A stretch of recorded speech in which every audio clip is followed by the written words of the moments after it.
Dad, you don't need to worry about signing anything today. Just leave the paperwork to me, my 32-year-old son Brandon said with a tight, nervous smile, sliding a thick blue folder into his leather briefcase before I could even glance at the top page. I sat at my kitchen table, my hand still reaching for my reading glasses. At 67 years old, after spending 42 winters running a small timber yard and clearing land with my own hands, I knew the look of a man trying to hide something.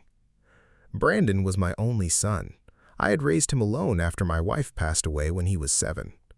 I built this 4-bedroom craftsman home on 12 acres of rolling oak forest with the sweat of my brow and every spare penny I earned. I had poured my entire life into ensuring Brandon never felt the cold sting of poverty I grew up with. "Brandon," I said quietly, keeping my voice calm and low, "what was that document you just put away? You told me you were bringing over insurance updates for the tractor." "It's just administrative stuff, Dad," Brandon replied quickly, avoiding my eyes as he adjusted his designer necktie. He had started wearing expensive suit jackets 6 months ago, right around the time he took a job at a high-end commercial development firm in the city. "Just clutter you shouldn't have to stress over. The doctor said your heart needs quiet, remember?" "My heart is fine, son," I said, but a cold, hollow knot began to tighten in my stomach. Later that afternoon, after Brandon left for his evening dinner meeting, I walked up to my home office. I noticed the lock on my desk drawer was slightly scratched. When I opened it, the original hand-drawn land survey and the master deed to my house were missing. My heart hammered against my ribs. I sat in the silent room, looking at the empty spot where my life's work had rested for 30 years. I didn't call the police. I didn't yell. I sat there in the fading sunlight, remembering how Brandon had offered to take me to the doctor 3 weeks ago, insisting I sign a set of medical authorization forms while I was groggy from a minor eye procedure. A sickening suspicion started to form in my mind. The next morning, I drove into town to see my lifelong friend, Martha, who ran the local title registry office.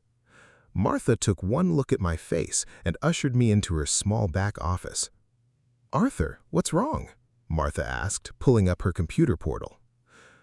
"Martha, I need you to check the deed on my property," I said softly. "I have a feeling something was filed without my knowledge." Martha's fingers clacked on the keyboard. Silence stretched through the room, heavy and suffocating. When she looked up, her face was pale, her eyes filled with deep sympathy. "Arthur?" Martha hesitated, her voice trembling. "A quitclaim deed was uploaded to the county database 4 days ago. It transfers 100% of your 12 acres and the house directly into Brandon's name." The room seemed to tilt beneath my boots. "Transferred? I never signed a quitclaim deed, Martha. I've never even discussed giving him the house while I'm breathing." "It has your signature at the bottom, Arthur," Martha said quietly, leaning over the screen. "And it bears an official seal from a mobile notary public registered in the city, a woman named Evelyn Vance. The document claims you appeared before her last Friday at 2 in the afternoon and signed the home over to Brandon as a gift." Last Friday at 2 in the afternoon, I was sitting alone in a diner 3 towns over, having lunch with my younger brother, Thomas. I was nowhere near a notary. Brandon had forged my signature. My own son, the boy I used to teach how to hold a hammer, had erased my name from my own life to take my home. "Martha," I whispered, the words burning my throat. "Can we freeze this?" "I can't undo a filed document from here, Arthur," Martha explained grimly. "Once it's notarized and recorded, it's legally binding until a judge overturns it or the notary revokes the seal. You need a lawyer. But Arthur, if Brandon put this deed in his name, he can use it as collateral right now." I drove straight to Brandon's apartment complex in the city. I wanted to give him a chance to tell me it was a mistake, a terrible, desperate error in judgment. I wanted to hear him say he still loved me. When I knocked on his door, his girlfriend, Chloe, answered. She looked surprised to see me, holding a glass of white wine. "Arthur, "What are you doing here?" she asked, glancing back into the apartment. "I need to talk to Brandon, Chloe," I said gently. Brandon appeared behind her, his face instantly turning pale when he saw me standing in the hallway. "Dad? What's going on? Is everything okay at the house?" "I was at the county registry today, Brandon," I said, looking him straight in the eye. Brandon's expression hardened. The nervous boy vanished, replaced by an icy, distant corporate stranger. He stepped out into the hallway and shut the door behind him. "You weren't supposed to be digging around down there, Dad," Brandon said coldly, his voice stripped of all affection. "You forged my signature, son," my voice cracking despite my best efforts to stay composed. "You stole the deed to my home. Why? I built that house for us. It was going to be yours anyway when I passed." "When you passed?" Brandon let out a harsh, bitter laugh. "Dad, you're 67 and healthy as an ox. You could live another 25 years. I need that capital now. I invested in a commercial development startup 6 months ago, and the lenders are threatening to take everything I have if I don't put up high-value real estate as collateral by next Monday. Your 12 acres are worth $2 million to developers." "You put my home at risk for a risky investment scheme?" I asked, shattered by his cold calculation. "It's not just a scheme, Dad. It's my future," Brandon hissed, taking a step toward me. "You spent your whole life covered in dirt making pocket change in a timber yard. I want real wealth. You don't need 12 acres. You can live in a nice senior apartment in town. The deed is signed and notarized. It's done.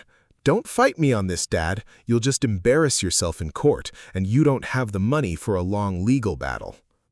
He turned around, walked back into his apartment, and slammed the door in my face. I walked back down to my truck, my hands shaking so badly I could barely put the key in the ignition. The pain was physical, a sharp ache in the center of my chest. He didn't care about the memories, his mother's garden, or the sweat I had poured into every beam of that house. To him, I was just an old man standing between him and a quick payday. For 3 days, I stayed in my house, moving through the rooms like a ghost. I looked at the height marks painted on the pantry door frame, showing how Brandon had grown year by year. Every mark felt like a scar now. On Thursday morning, a black luxury sedan pulled up my gravel driveway. A man in a sharp gray suit stepped out carrying a leather portfolio. He introduced himself as Mr. Vance, an executive from Apex Capital, a private investment firm. "Mr. Pendleton?" the man asked, looking at me with a polite, professional smile. "I'm here to conduct the final property assessment for the short-term loan Brandon Pendleton applied for. We are finalizing the line of credit tomorrow evening." "Line of credit?" I asked, holding the door open. "Yes, a $1.2 million bridge loan secured against this house and the surrounding 12 acres. Brandon showed us the notarized quitclaim deed. He mentioned you were retiring to a facility next week." Brandon wasn't just using the house as collateral. He was liquidating it immediately. If he defaulted on that bridge loan, Apex Capital would seize the land within 90 days. "Mr. Vance," I said, keeping my posture straight and my voice steady, "my son does not own this house." Mr. Vance raised an eyebrow, pulling a stapled document from his folder. "Mr. Pendleton, I have a certified copy of the deed right here. It bears your signature and the official stamp of Evelyn Vance, an independent certified notary. The paperwork is legally airtight." "I never met Evelyn Vance in my life," I told him. Mr. Vance gave a small, condescending smile. "Mr. Pendleton, families often get emotional during property transfers, but a notarized signature is absolute in the eyes of the bank unless proven fraudulent in a court of law, and frankly, that process takes years. The loan funding is scheduled for tomorrow night at 8 o'clock at our city headquarters. Brandon will receive the funds, and the mortgage lien will be officially attached to this title." He handed me his business card, walked back to his luxury sedan, and drove away. I stood on the porch, watching the dust settle on the driveway. I had 24 hours before my home was permanently mortgaged to a predatory lender. I didn't panic. I went into my workshop, sat at my old wooden desk, and started making phone calls. I wasn't a lawyer or a bank president, but 40 years in the timber business teaches you one thing. Every structure, no matter how strong it looks, relies on a single cornerstone. If you pull the right cornerstone, the whole lie comes tumbling down. I called an old contact and retired investigator named Sam, who used to check land boundary disputes for my timber company. "Sam," I said, "I need you to track down a mobile notary named Evelyn Vance. I need to know who she is, where her office is registered, and who she works for." 2 hours later, Sam called me back, his voice crackling over the receiver. "Arthur, you're not going to believe this," Sam said. "Evelyn Vance isn't some random notary from the phone book. She's the older sister of Chloe, Brandon's girlfriend. She works as a paralegal at a small firm in the city." The final piece of the puzzle clicked into place. Brandon hadn't just forged my signature, he had used his girlfriend's sister to illegally stamp and certify the document without me ever being present, betting that an old man wouldn't know how to challenge a notary's legal authority. "Sam," I said, a quiet, sharp focus washing over me, "does a notary keep an official record log of every document they stamp?" "By state law, yes. Every single notarization must be recorded in a bound journal with the signer's physical signature, thumbprint, and government ID number. If a notary stamps a deed without a matching entry in their official journal, it's not just civil fraud, it's a felony that strips them of their license and carries prison time." "Thank you, Sam," I said. I called my attorney, a sharp young woman named Sarah Jenkins, who handled my business contracts. When I explained the notary connection and the missing journal entry, Sarah's voice grew intensely focused. "Arthur," Sarah said, "if we catch them at the bank closing tomorrow with the notary present and she cannot produce your thumbprint in her official journal, the deed is voided instantly on the spot, and the bank will cancel the loan." "We aren't going to stop the loan in advance, Sarah," I said firmly. "Brandon thinks he is won. He thinks I'm helpless. I want to meet him at that closing table." Friday evening arrived. The sky over the city was dark and rainy, the city lights reflecting off the wet pavement. At 7:45 p.m., I walked into the glass-walled conference room on the top floor of the Apex Capitol building. The room was luxurious, featuring a long mahogany table surrounded by leather chairs. Sitting at the head of the table was Mr. Vance, the loan officer. Next to him sat Brandon, looking sharper than ever in a navy blue suit, a confident, triumphant smirk on his face. Sitting next to Brandon was Chloe, and beside her sat a dark-haired woman in a blazer, Evelyn Vance, holding her official notary stamp and a blue folder. When the heavy glass door opened and I walked in accompanied by Sarah Jenkins, the room went dead silent. Brandon's smirk instantly vanished. He stood up, his chair scraping loudly against the floor. "Dad?" Brandon stammered, his eyes darting toward the loan officer in panic. "What are you doing here? I told you not to come to the city. This is a private financial closing." "Hello, Brandon," I said softly, pulling out a chair at the far end of the table and sitting down. Sarah stood right beside me, holding her leather briefcase.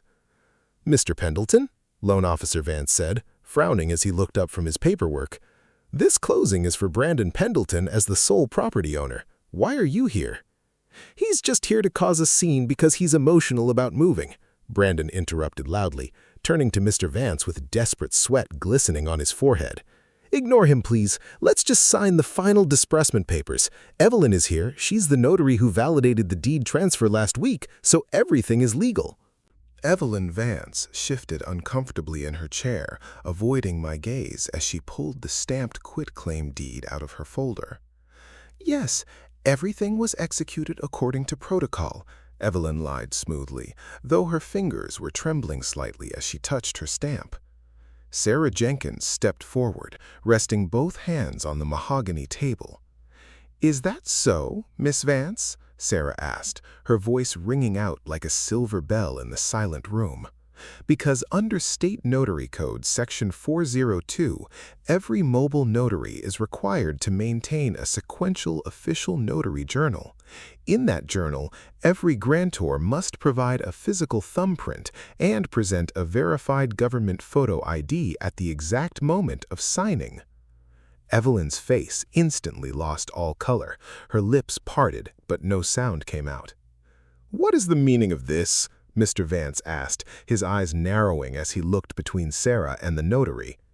"The meaning, Mr. Vance," Sarah declared, "is that Arthur Pendleton was never present in front of Evelyn Vance. He never signed that quitclaim deed. His signature was forged by his son Brandon, and Miss Vance illegally affixed her official seal to a fraudulent document to benefit her sister's boyfriend."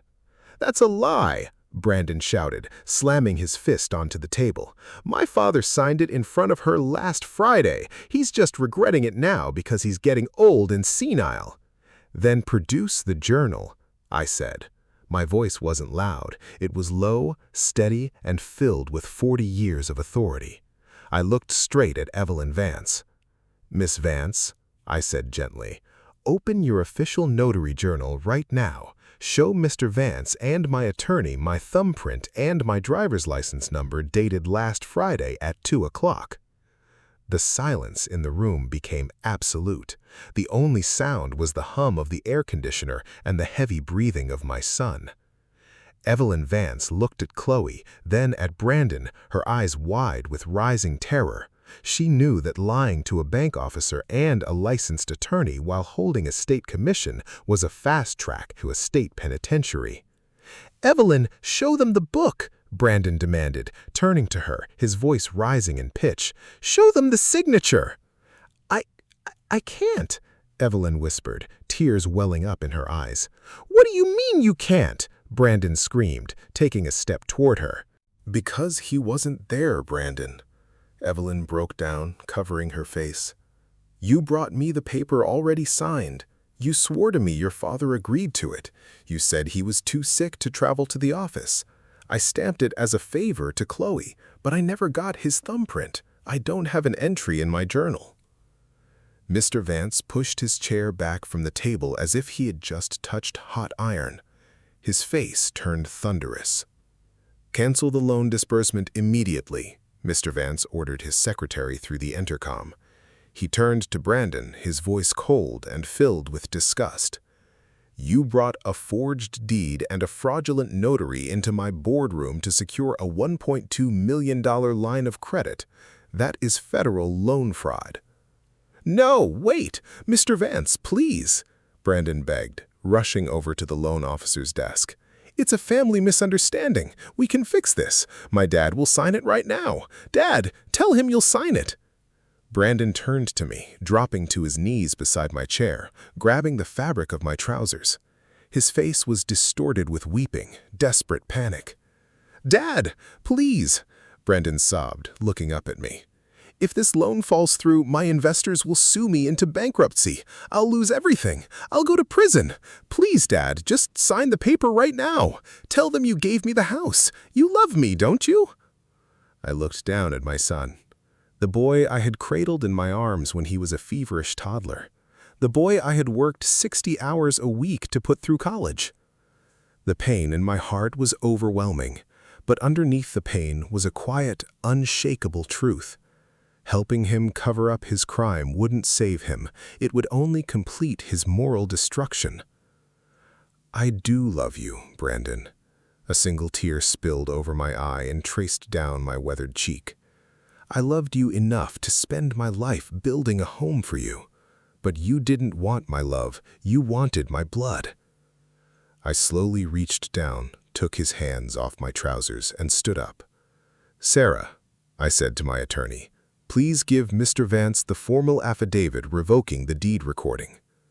"Dad, no! Don't walk away from me!" Brandon screamed from the floor, reaching out as I turned my back on him. "Dad!" Sarah handed the legal papers to the bank executive, who was already on the phone with campus security and the city police department. I walked out of the conference room, down the long, carpeted hallway, and into the elevator. The doors slid shut, sealing out the sounds of Brandon's desperate begging and Chloe's frantic crying. An hour later, I was back in my truck, driving away from the bright city lights, back toward the quiet dark of the oak forest. When I pulled up to my house, the 12 acres were completely still. The moonlight reflected off the wooden porch railings I had carved with my own hands 35 years ago. I unlocked the front door and walked into the quiet warmth of my home. I didn't turn on the overhead lights. I walked into the kitchen, lit a candle on the table, and put the kettle on the stove. I sat down in my old wooden chair, holding a warm mug of tea, looking out the window at the tall oak trees swaying gently in the night wind. My home was safe. My name was cleared. The legal battle was over before it even began. But as I sat alone in the quiet house, listening to the gentle ticking of the clock on the wall, I realized that the hardest part of growing old isn't watching your body tire, it's carrying the silent weight of a home that is completely secure, but entirely empty.